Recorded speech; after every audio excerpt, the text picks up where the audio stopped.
Bem, meus irmãos, boa noite, graça e paz da parte de Cristo Jesus. Hoje nós estamos felizes de estar aqui juntos mais uma vez. Vamos começar mais uma série em 3 domingos, falando sobre o ânimo na família. E hoje eu convido você para abrir sua Bíblia em Cantares, ou Cântico dos Cânticos em algumas Bíblias, do capítulo 2. Cântico dos Cânticos, capítulo 2. Nós vamos falar sobre práticas para um casamento saudável.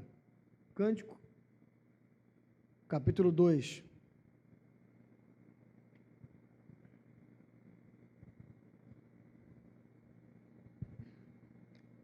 Cântico, capítulo 2, diz assim: Sou uma flor de Saron, um lírio dos vales, como um lírio entre os espinhos é a minha amada entre os jovens. Como uma macieira entre as árvores da floresta, é o meu amado entre os jovens. Tenho prazer em sentar-me à sua sombra, o seu fruto é doce ao meu paladar. Ele me levou ao salão de banquetes, no seu estandarte sobre mim o amor. Por favor, sustentem-me com passas, revigorem-me com maçãs, pois estou doente de amor. O seu braço esquerdo esteja debaixo da minha cabeça, e o seu braço direito me abrace. Mulheres de Jerusalém, eu as faço jurar pelas gazelas e pelas corças do campo. Não despertem nem provoquem o amor enquanto ele não quiser. Escutem, é o meu amado. Vejam, aí vem ele, saltando pelos montes, pulando sobre as colinas. O meu amado é como uma gazela, como um cervo novo. Vejam, lá está ele atrás do nosso muro, observando pelas janelas, espiando pelas grades. O meu amado falou e me disse: Levante-se, minha querida, minha bela, e venha comigo. Veja, o inverno passou, acabaram-se as chuvas e já se foram, aparecem flores na terra, e chegou o tempo de cantar, já se ouve em nossa terra o arrulhar dos pombos. A figueira produz os primeiros frutos, as vinhas florescem e espalham sua fragrância. Levante-se, venha, minha querida, minha bela, venha comigo. Minha pomba que está nas fendas da rocha, nos esconderijos, nas encostas dos montes, mostre-me seu rosto, deixe-me ouvir sua voz, pois a sua voz é suave e o seu rosto é lindo. Apanhem para nós as raposinhas que estragam as vinhas, pois as nossas vinhas estão floridas. O meu amado é meu e eu sou dele. Ele pastoreia entre os lírios. Volte, amado meu, antes que rompa o dia, e fujam as sombras, seja como a gazela ou como o cervo novo, nas colinas escarpadas. Amém. Senhor nosso Deus, nós te bendizemos por mais essa oportunidade de ouvirmos a sua palavra. Que o Senhor fale aos nossos corações, que estejamos abertos, Pai, a entender onde no nosso casamento nós precisamos acertar, aonde nós precisamos dar o braço a torcer, e que a nossa casa, que o nosso casamento, seja uma referência, uma ferramenta de glorificação do seu nome nesse mundo tão cruel. Então são referências, Pai. Essa é a oração que nós fazemos em nome de Jesus. Amém. Existe uma pesquisa mostrando que algumas cidades do mundo elas estão afundando, literalmente afundando. E um exemplo disso é que a cidade de Jakarta, na Indonésia, até 2050 vai estar completamente debaixo da água. E cidades grandes dos Estados Unidos também estão passando por isso. E por uma coisa óbvia que não foi pensada há muitos anos atrás. Conforme o crescimento populacional, há o crescimento das construções, há o aumento do asfalto, o carro, tudo isso pesa e a estrutura do solo da região não suporta. Então, por não terem pensado isso há muitos anos atrás, hoje, algumas cidades afundam milímetros e centímetros por ano e não tem o que se fazer. Em alguns lugares, galpões, fábricas estão sendo completamente abandonados porque eles estão sendo encharcados e não tem como se reformar, não tem como fugir disso. E, se isso não for resolvido, algumas cidades vão simplesmente desaparecer. O casamento, ele funciona basicamente da mesma forma. Existem questões a se resolverem. Quando nós nos casamos, nós temos muitas alegrias, mas o casamento também traz alguns problemas que eles precisam ser resolvidos. E pensarmos antes, criarmos bons hábitos antes, evitam problemas que muitas vezes pareçam sem solução no futuro, como as necessidades que hoje estão afundando e não se tem o que fazer. Então, aqui no livro de Cantares, nós vemos algumas práticas que fazem do casamento algo saudável. Cantares, ele fala de forma muito maravilhosa sobre o casamento, porque ele não fala só sobre as obrigações diárias, ele fala sobre todas as manifestações do amor, inclusive do sexo. Cantares, ele é um contra-argumento ao mundo que a gente vive hoje. O sexo hoje é uma ferramenta de luxúria, de prazer, de vaidade, mas ele mostra que até o sexo é uma ferramenta da glória de Deus no nosso casamento, para manter o nosso casamento alegre e com saúde. Possivelmente ele foi escrito no século X a.C. e alguns historiadores, alguns teólogos dizem que foi Salomão que escreveu, outros dizem que foi um livro encomendado por Salomão devido a um casamento, o que era uma prática na época. Mas o livro de Cantares, ele começa muito diferente do que os livros que eram escritos como homenagens aos casamentos da época, porque naquele período as cartas, as canções, as poesias escritas aos casamentos, elas louvavam aos deuses e deusas da fertilidade. E também, com isso, eles louvavam a orgia, os excessos, o ciúme desequilibrado, a possessão no sentido negativo da palavra. Mas Cantares, ele é um grito de amor, ele é um grito de fidelidade, ele é um grito de companheirismo, de desejo mútuo, de parceria. E o capítulo 1 e 2, até parte do 3, ele é a preparação para o casamento, ele é um noivado. E ele já começa essa relação com boas práticas que devem ser levadas até o casamento, porque a gente acredita que as boas práticas na relação, elas devem existir para a gente conquistar a nossa esposa, o esposo, mas aqui Cantares mostra que essa prática, ela deve ser um hábito, que começa antes do casamento e que ela se estende à relação inteira. E o primeiro ponto que nós vemos aqui, que Cantares 2 nos ensina, é a importância dos elogios. Aqui no começo de Cantares 2, a mulher começa se colocando como uma figura insignificante. Ela fala, eu sou como o lírio dos campos. Mas esse lírio não é o nosso lírio, aquela flor bonita que a gente conhece. Lá no original, ela está falando sobre uma flor selvagem, uma planta que nasce em qualquer lugar, inclusive nos charcos, nos mangues. Então ela está falando o seguinte, eu sou como uma planta qualquer, não há diferença nenhuma em mim, mas o noivo não permite com que ela se deprecie. Ele fala, não, você é como o lírio dos campos, você é como a flor que ultrapassa a beleza de todas as outras flores ao redor. Ele elogia ela e ele complementa, você é minha amada, você é minha amiga, você é minha companheira, você é a mais bonita dentre todas as mulheres. Você não é simples como você acha que você é. Você não é mais uma na multidão como você pensa que você é. Você, na multidão, se faz em contraste. Na multidão eu vejo você além de todas as outras, porque você é importante para mim. Você é alguém que eu quero para a minha vida inteira. Então ele elogia ela, e há uma retribuição, porque ela também responde o elogio. Ela fala, e você é como uma macieira num bosque selvagem, num lugar montanhoso. Ela está dizendo o seguinte, imagina um lugar ermo, que só tenha mato, pedra e terra. Nesse lugar, sem vida, sem graça, eu vejo uma flor, uma árvore, frutífera, que traz sombra, que traz alimento. Você é essa árvore. Num lugar onde ninguém imagina ser algo de bom, há algo de bom. Ela está dizendo para ele o seguinte, você é único, você é singular, você tem valor. Interessante que no livro de Cantares inteiro, nós vemos que a mulher tem uma relação de reciprocidade. Ela não é como esses filmes que nós vemos de Bela Adormecida, aquela mulher apática, sem vida, jogada num canto que espera um homem vir e dar valor para ela, não.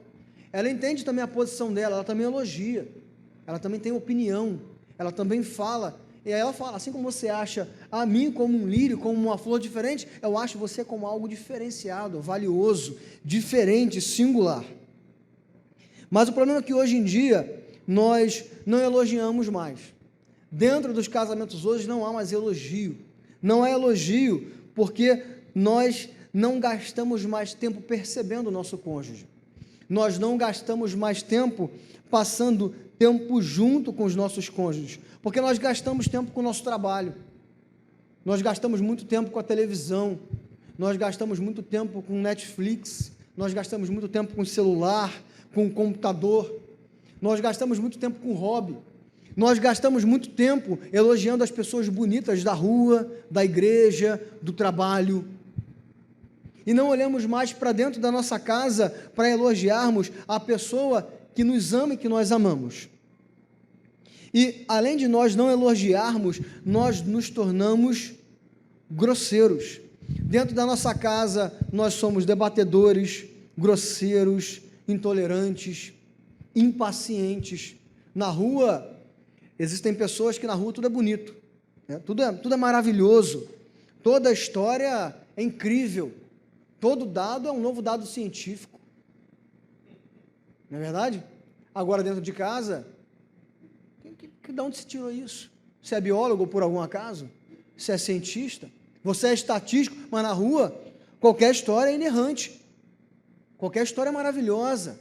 Qualquer novidade é a novidade. Você chega em casa, pô, olha que história maravilhosa. Olha isso aqui que me contou, mas isso aí foi debatido há muitos anos atrás. Você não sabe de nada. Quem sabe é fulano. Tem gente que na rua só falta te carregar no ombro. Aí, irmão, me carrega no ombro que eu estou cansado, pô, sobe aí, amado meu. Agora, dentro de casa, mano, é completamente ignorante, grosseiro, desconta todas as suas frustrações na esposa, desconta toda a sua raiva, sorri para o chefe com vontade de esganar, mas dentro de casa esgana a esposa. Chama o colega de trabalho de amigo, ei, irmão, estamos juntos, mas a raiva que está dentro de casa desconta na esposa. Tem mulher que na rua é simpaticíssima, tudo é motivo de riso, mas dentro de casa não para de reclamar. Nada nunca é suficiente, nada nunca é bom, nada nunca é maravilhoso, sempre há alguma coisa a se reclamar, sempre há uma pendência, por mais que se faça, nada é mais do que a sua obrigação. Mas Cantares nos ensina que o elogio é uma ferramenta de transformação do nosso casamento. Se nós quisermos ter um bom casamento, nós temos que começar elogiando, percebendo, olhando. E interessante, como eu falei aqui, que essa responsabilidade, ela está nas duas partes. Ela está no homem e na mulher. Não é só a mulher que tem que perceber na sua sensibilidade e elogiar. Não é só o homem que tem que vir e contar coisas bonitas, é uma responsabilidade dupla.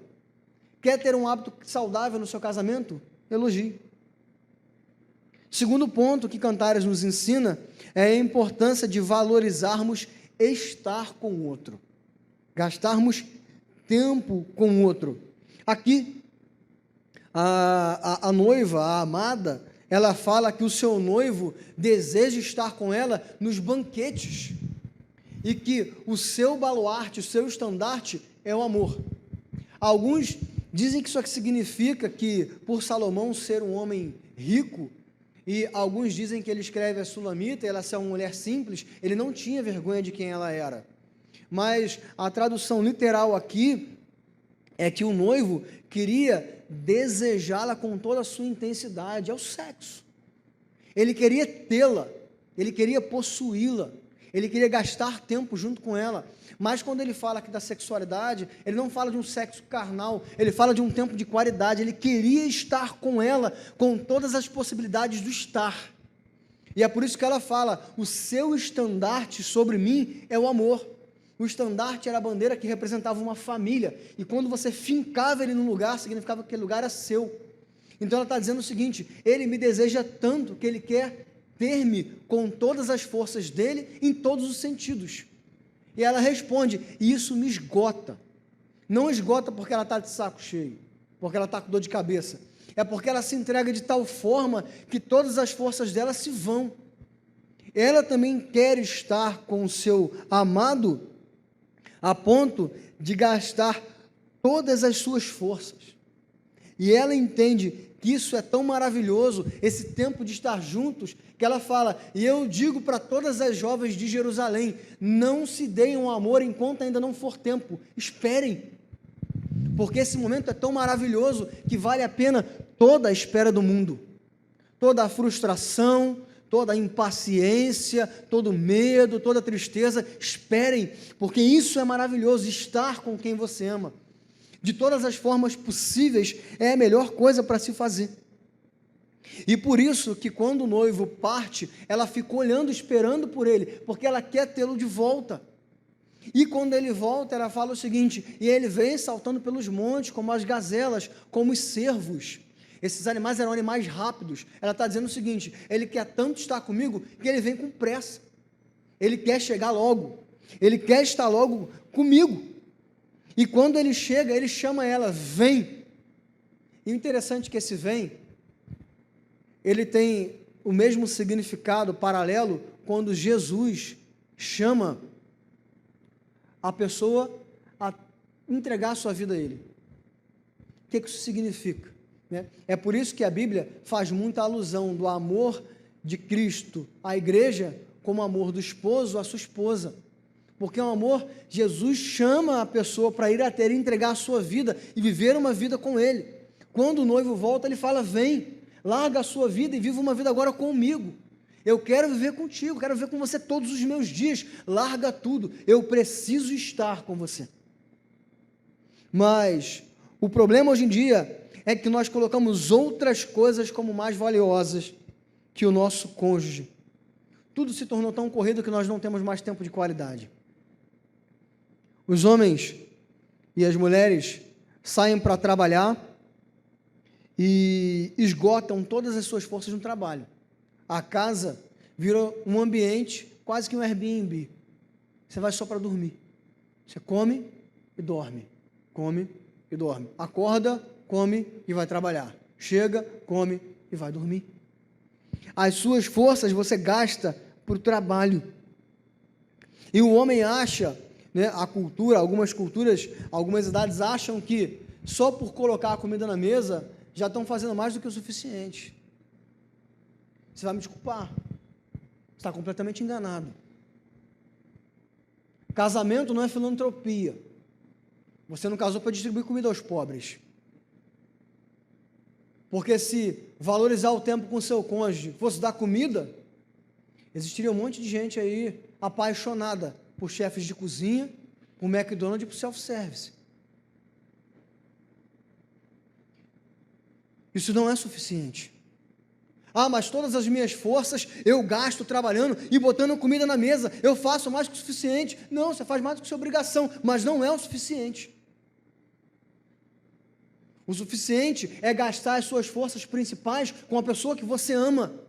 Se o seu trabalho consome a sua energia a ponto de você não oferecer tempo de qualidade à sua esposa, há um grande problema no seu trabalho ou na sua saúde.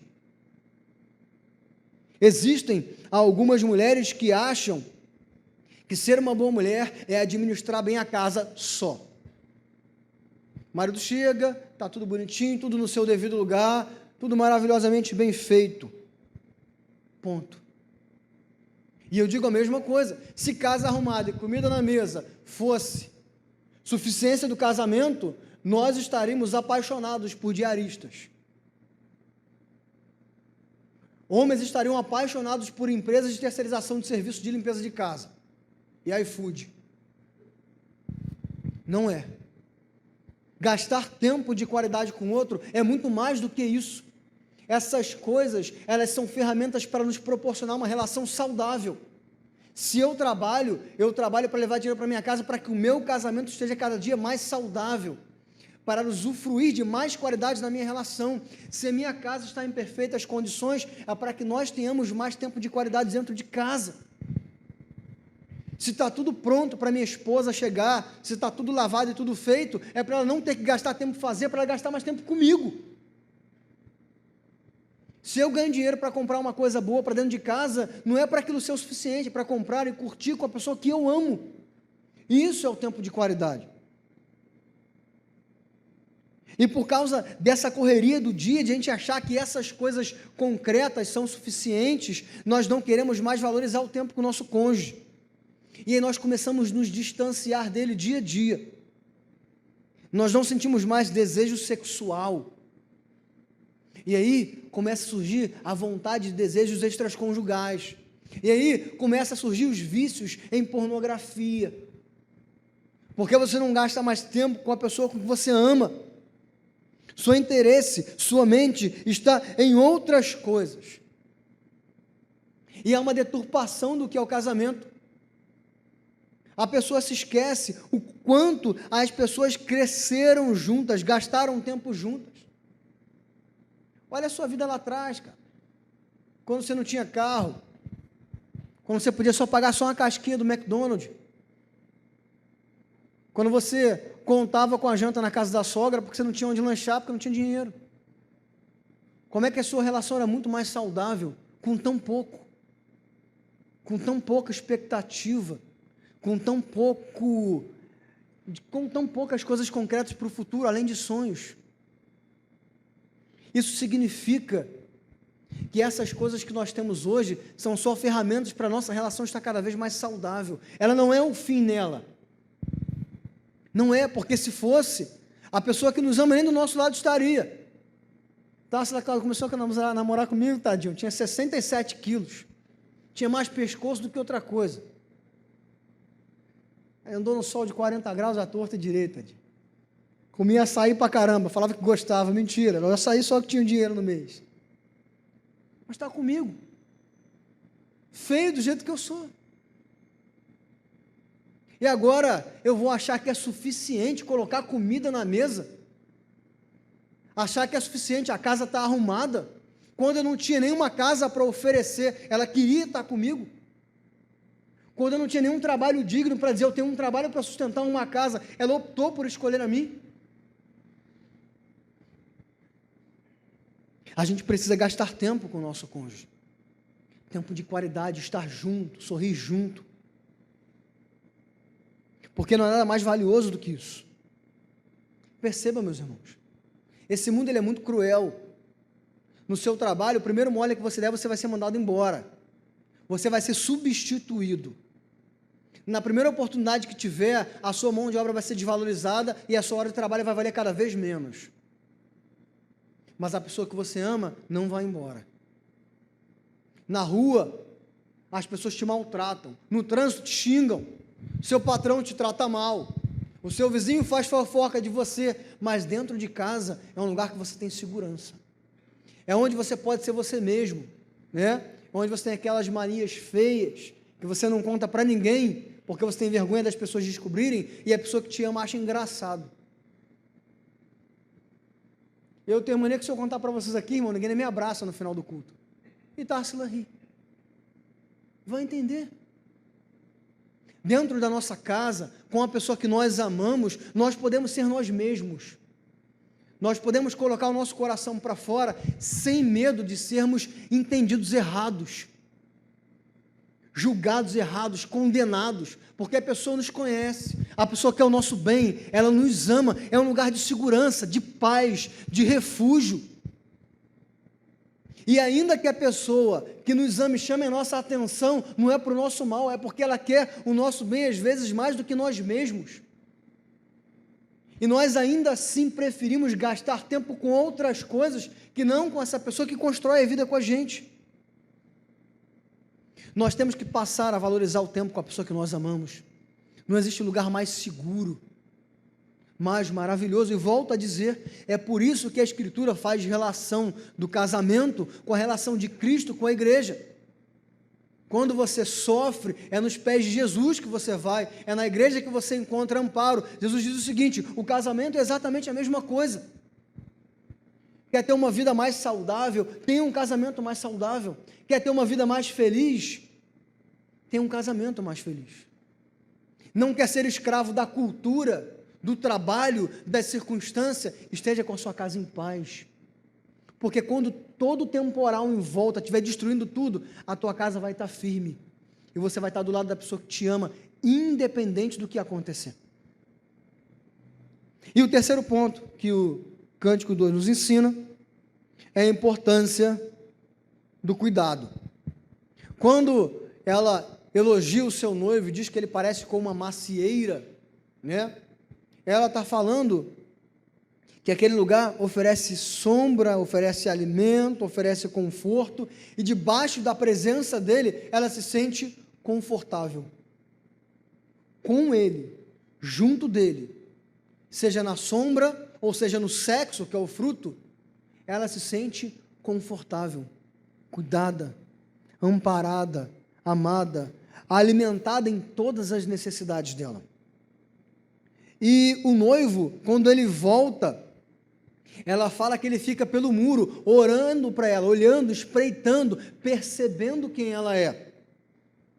Esse olhar é um olhar de cuidado, é um olhar de atenção. Lá no original, é alguém que olha, percebendo não só o que acontece fisicamente, mas percebendo todas as nuances do ser em volta, a ponto dele perceber e dizer: você é como as pombas que se escondem nas rochas. Você tem medo de sair de casa, eu vejo medo em você. Ele percebeu quem era ela. Ele fala: vem para fora, o inverno passou, existe um mundo para você conhecer, eu quero te mostrar esse mundo, e esse vem é o vem de vir, que você está seguro, é o vem que eu te garanto, pode vir, sai dessas pedras, não se esconde, eu quero conhecer o mundo, mas só com você do meu lado. Existem muitas coisas em volta, mas eu vou proteger você, eu vou cuidar de você, eu vou te dar segurança. E ela faz um apelo: eu vou, mas que você cuide das raposas e das rapozinhas. Aqui ela estava falando uma figura muito comum que acontecia na vinha, né? Quando você plantava a sua vinha, o seu pé de uva, as raposas atacavam, elas comiam as uvas, elas destruíam a vinha. E que o agricultor fazia? Ele construía uma cerca. As raposas não passavam, mas ainda tinha um perigo: as raposinhas, as raposas pequenas, porque elas passavam por baixo da cerca. Ele tinha que se atentar não só às raposas grandes, mas às pequenas. Ela está dizendo o seguinte: eu vou, você vai me dar segurança, mas cuide dos grandes problemas e dos mínimos, dos maiores e dos pequenos detalhes. Cuidado. Nós cuidamos, temos que cuidar da pessoa que nós amamos. E para cuidar, nós temos que ser um lugar de segurança. O nosso cônjuge, ele não pode ser só um alvo de favores. O nosso cônjuge não pode ser só uma ferramenta de trabalho. O nosso cônjuge não pode apenas ser alguém que nós pedimos e cobramos. O nosso cônjuge é alguém que tem que ser em nós, tem que ver em nós um lugar de tranquilidade. Quando a pessoa que nós amamos chega em casa, ela tem que ter uma certeza de todas: aqui eu estou seguro. Existem pessoas que não querem voltar para casa porque sabe que vai ser um monte de reclamação no ouvido, vai ser um monte de pedido de favor. Ela vai para a segunda jornada de trabalho, né? Tem mulheres que chegam em casa e ela sabe que ela vai ter que lavar louça, lavar roupa, limpar a casa, fazer comida. Existem homens que chegam em casa que sabem que vão ter que ir para a rua comprar isso, pregar aquilo, consertar aquilo, colar aquilo outro, ligar para não sei quem, reclamar com fulano de tal. Essas coisas são partes, não necessariamente aquelas da mulher, aquelas do homem, são partes de todos. Mas acima de tudo isso, nós temos que entender que nós temos que ser um lugar de segurança para a pessoa que amamos. Quando ela passa um dia terrível no trabalho, ela tem que pensar o seguinte: eu estou doido para chegar em casa, porque quando eu chegar ali, eu vou ter segurança, eu vou ter paz, eu vou poder descansar. Cuidar também é dividir a carga, dos afazeres de casa. É se você tem mais tempo, não é essa questão de: mas homem não lava louça, homem não faz comida. Sua mulher não é sua mãe não, irmão. Que é uma mãe não casa, fica na barra da saia da sua mãe, ou paga alguém para fazer. Seu esposo não está para suprir as frustrações que você teve com seu pai, ele é seu esposo. Então, Cuidar também é dividir a carga. É dividir a carga das pequenas coisas dentro de casa, do lavar a louça, do fazer uma comida, do limpar um chão, do arrumar alguma coisa. Dividir a carga também é dividir a carga das responsabilidades da vida. Administrar a casa juntos, pensar o dinheiro juntos, pensar o futuro juntos, estimular o outro, tomar decisões. Não é aquela questão de um culpar o outro. Mas eu não limpo porque você não faz isso. A gente não tem um carro melhor porque você gasta muito. Isso não existe. Cuidado não é culpar, cuidado é dividir a responsabilidade, é dividir a carga. Se está pesado para um num sentido, você alivia em outro no que você pode aliviar. Se está pesado em outro sentido, você cria uma forma de trazer um alívio. Cuidar é dividir a carga. Cuidar também é defender. Como o noivo disse, né? O mundo é perigoso, o inverno passou, mas sai do seu lugar de segurança, porque eu vou ser segurança para você. Cuidar também é defender. Isso é muito importante. Esse mundo está tão acelerado que as pessoas estão tão enraivecidas, explosivas, que é comum você ser ferido por alguém. É comum no seu trabalho você ser insultado pelo seu chefe. Infelizmente, pelo menos aqui no Rio de Janeiro. É comum você ser insultado no trânsito. É comum você ser insultado por seu amigo do trabalho, por um vizinho, por um parente. É comum isso. Infelizmente. Às vezes, até na igreja. Mas nós temos que defender o nosso cônjuge. Zelar por ele. Cuidar dele.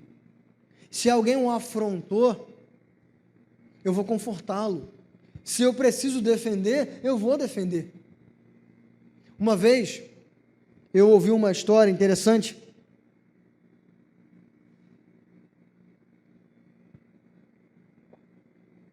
do filósofo Luiz Felipe Pondé. Ele falou que na França, em plena luz do dia, um homem atacou uma mulher e bateu nela até matar, em plena luz do dia. Todo mundo passou em volta e ninguém fez nada. No outro dia, Paris parou. Passeata. Os homens carregando faixas, todos contra a violência da mulher. Mas enquanto ela levava murro até morrer, ninguém levantou uma mão. Nós vivemos num mundo em que nós, homens, perdemos a nossa virilidade. Alguns são completamente infantilizados. Precisa até hoje do colo de papai e mamãe. Às vezes a esposa reclama, vai chorar para papai e mamãe. Contar para a diretora da escola. E aí, quando a mulher precisa ser defendida dentro de casa, ela não tem quem defender. Aí levanta a faixa, todos contra a mulher. Foi tempo em que se uma mulher apanhasse na rua, não estou defendendo um linchamento não, mas no mínimo alguém ia levantar para segurar aquele cara, no mínimo.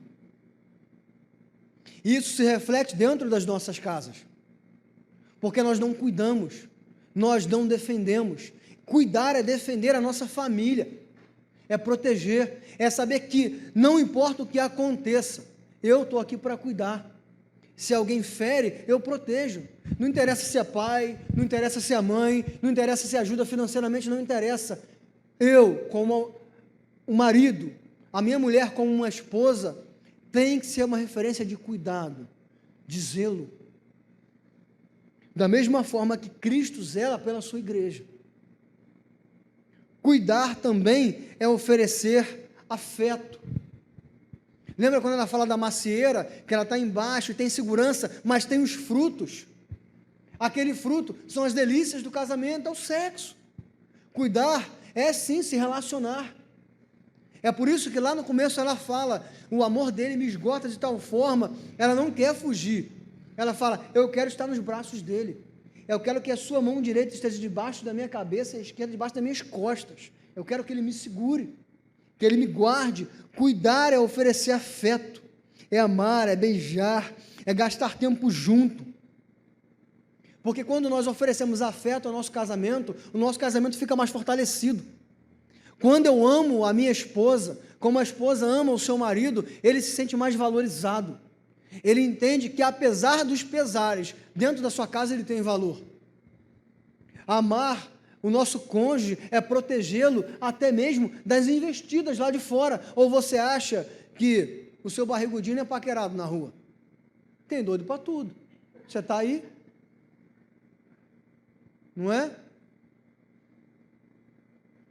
Mas quando nós amamos, nós protegemos o nosso cônjuge disso.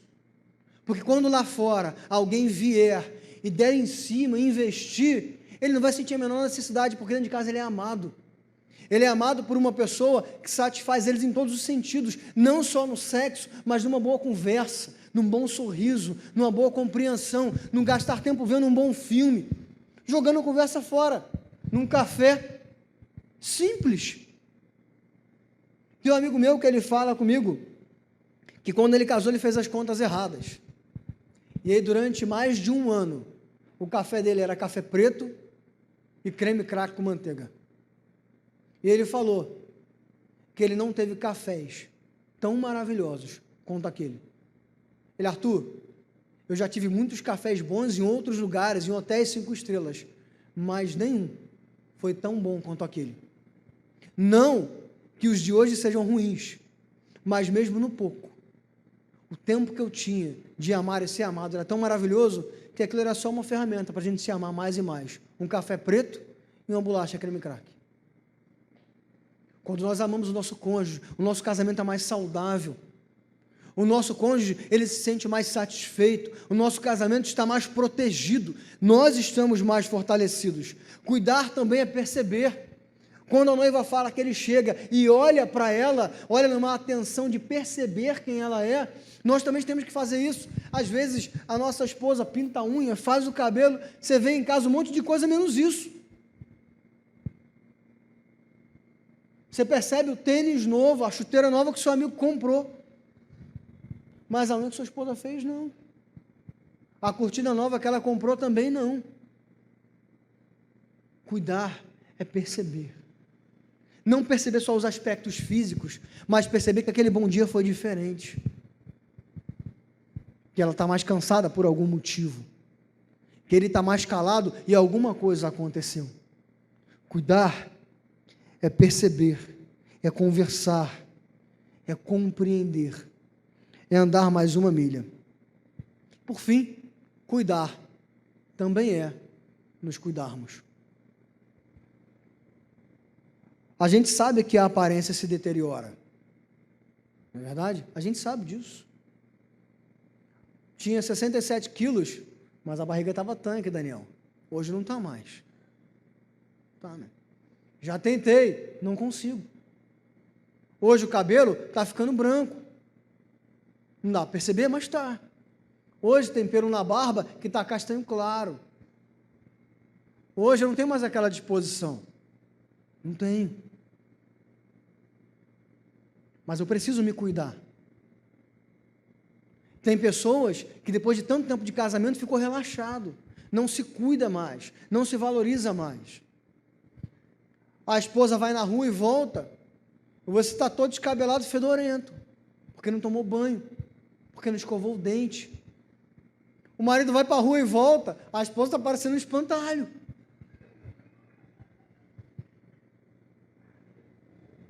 Nós temos que nos cuidar, irmãos. Não significa que você não possa ficar de pijama em casa. Não significa. Tomara que Tarso não ouça isso depois. Eu acho ela mais linda de pijama do que com muitas roupas de gala que ela veste. Eu acho mais bonita a cara dela de sono do que a maquiagem mais bonita que ela coloca. O tempo passa, mas ela está mais bonita acordando do que no dia que a gente se casou. A gente precisa cuidar de quem nós somos, da nossa aparência, da nossa saúde, do nosso bem-estar, porque quando nós nos cuidamos, nós também cuidamos do outro. Mas existem muitas pessoas que, ouvindo isso daqui, não conseguem entender como fazer funcionar dentro do seu casamento. Existem pessoas que carregam muitos traumas, muitas marcas. Tem pessoas que não conseguem amar a outra com todas as suas forças, porque elas têm medo de ser enganadas, como seu pai foi enganado pela sua mãe, como sua mãe foi enganada pelo seu pai. Existem pessoas que não querem oferecer o melhor que elas têm para o seu cônjuge, porque ela tem medo de no final se anular tanto que ela não exista mais. Porque foi isso que aconteceu com a mãe dela, porque foi isso que aconteceu com a avó, porque foi isso que aconteceu com a irmã, porque foi isso que aconteceu com o vizinho. Tem gente que não consegue amar porque diz que nunca foi amado. Eu não tive amor paterno, eu não tive amor materno, eu só tive uma casa de violência, então eu não sei fazer essas coisas. Mas em Jesus, todos nós fomos transformados. A nossa vida foi ressignificada. Esses traumas não têm mais nenhum poder sobre a nossa vida. Se existem correntes que amarram gerações da nossa família, elas não nos amarram mais, porque Jesus destruiu todas elas. E hoje eu sei amar porque eu sou amado por Jesus, e eu consigo amar da mesma forma que Jesus me ama. Hoje eu sei cuidar porque Jesus cuida de mim, e da forma como Ele cuida de mim, eu desejo cuidar do outro. Eu sei perceber, porque Jesus percebe as minhas necessidades nos mínimos detalhes. E como eu sou cuidado e percebido por Jesus, eu percebo o outro também. Jesus restaurou a nossa vida. Ele restaurou o nosso coração, Ele nos trouxe o significado de amor, Ele nos deu uma família eterna, e nos deu uma família dentro de casa. E o amor que Ele dá a nós todos os dias deve transbordar de tal forma que Ele se manifeste primeiro dentro da nossa casa. Não adianta nada você ser o melhor pastor, o melhor presbítero, o melhor diácono, o melhor profissional, o melhor vizinho, se você não ama quem está dentro da sua casa. Se você não ama sua esposa, se você não ama seu esposo, e não existe nenhuma justificativa para você dizer que você não sabe fazer, porque Jesus te ama, porque Jesus dia a dia molda o seu caráter, Ele transforma o seu coração, e quando Ele transforma o seu coração, não é uma mera propaganda do Xambinho, não, Ele transforma a sua forma de olhar o mundo, a sua forma de perceber, a sua forma de tocar, de sentir, porque Ele todos os dias te olha, te percebe, te ama, te restaura e cuida de você. E o amor de Cristo, que se manifesta na sua vida, tem que transbordar de tal forma que você manifesta na vida da sua esposa e do seu esposo. E esse é um clamor que eu faço a você. Se hoje o seu casamento não anda bem, e você precisa ter essas práticas saudáveis, e não tem força, restaura primeiro a sua vida com Jesus. E Jesus vai restaurar o seu coração. Ele vai fazer você ter forças para restaurar o seu casamento. E se você não conhece Jesus, o seu casamento está destruído, eu te dou uma resposta. Jesus é a resposta do seu casamento. Coloque Jesus na sua vida, e você vai ver que os seus traumas vão ser todos destruídos. As suas justificativas, os seus escudos, vão ser todos lançados por terra.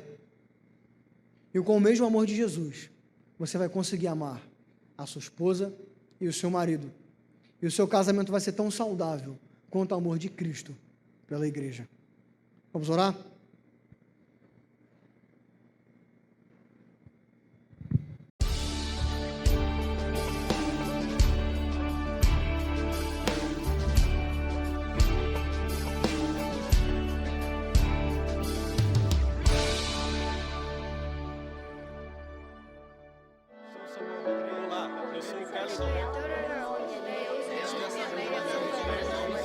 Igreja Presbiteriana do Brasil, há 160 anos, abençoando a nação brasileira.